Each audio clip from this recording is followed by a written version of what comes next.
Eto na mga kabasketball, mga Japanese fans ng iba't ibang koponan sa Japan B-League gustong mapunta sa kanila ang serbisyo ni Kai Sotto. At meron tayong bagong good news mga kabasketball patungkol nga kay Kai Sotto at Coach Tim Cone. Maraming babaklasing players sa nakaraan niyang Gilas Pilipinas Final 12.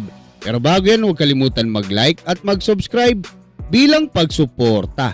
Sa kasalukuyan mga kabasketball, dahil nga free agent na ngayon, ang ating pambatong si Kai Sotto ay padami na ng padami ang mga Japanese basketball fans na gustong mapunta sa kanilang sinusuportahang koponan dyan nga sa Japan B-League ang serbisyo ng ating pambatong si Kai Sotto para sa susunod na season. Meron din naman sa USNCAA na nagre-request etong ang si The Great Paketini. At sinabi niya mga kabasketball na dapat daw kunin siya ng Arkansas dyan sa USNCAA.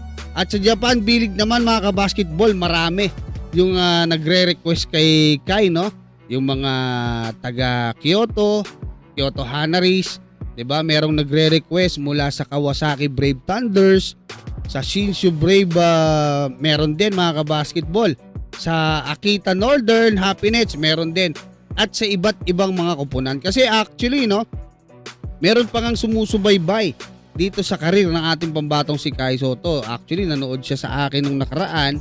At meron din akong nakitang post na ibinalita niya doon sa Japan, sa Twitter, na yung binalita ko 5 days ago, patungkol nga doon sa nakalap nating info na may 4 na USNCAA team na nag-offer na kay Kai at 3 naman mula sa Japan B-League.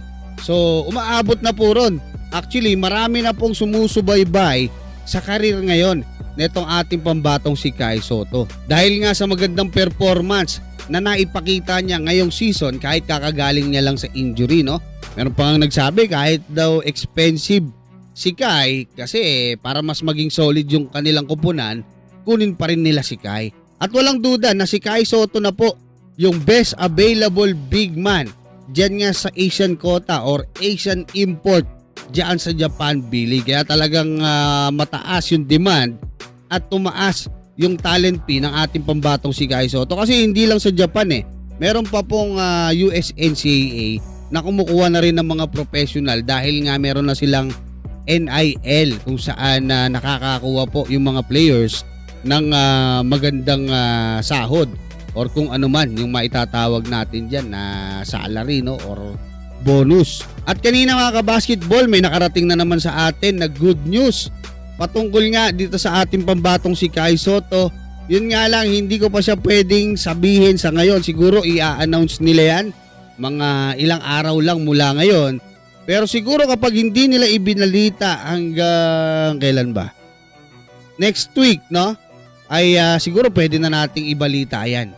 Pero good news po mga kabasketball, maaaring sa Gilas Pilipinas tungkol sa USNCAA, pwede ba sa Euro? Parang hindi. Pwede rin sa Summer League, di ba? Or sa preseason ng NBA.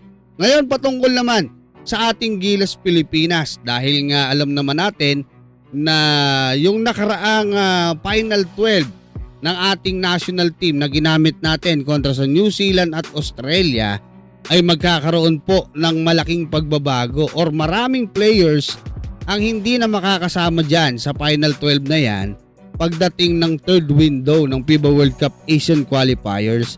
Bukod kasi sa malaki yung posibilidad na makapaglaro na sa ating Gilas Pilipinas, sina Kai Sotto, Justin Baltasar at Mike Phillips, 3 yan, ay hindi pa rin 100% si QMB, no? Kasi sinilip ko rin yung mga naging laro niya doon nga sa Chiba Jets ng Japan B-League. Talagang halatang pilit lang yung pagpapalaro sa kanya, no? 1 minute, minsan nga hindi pa umaabot.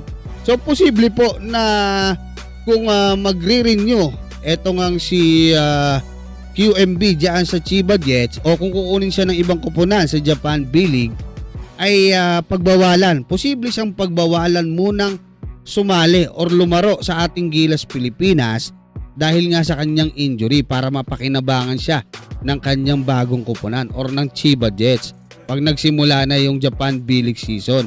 kakailanganin ng ating Gilas Pilipinas yung mga defensive guards gaya ni Chris Newsome, sila Dwight Ramos, 'di ba? Para magbantay diyan nga kala Bryce Cotton.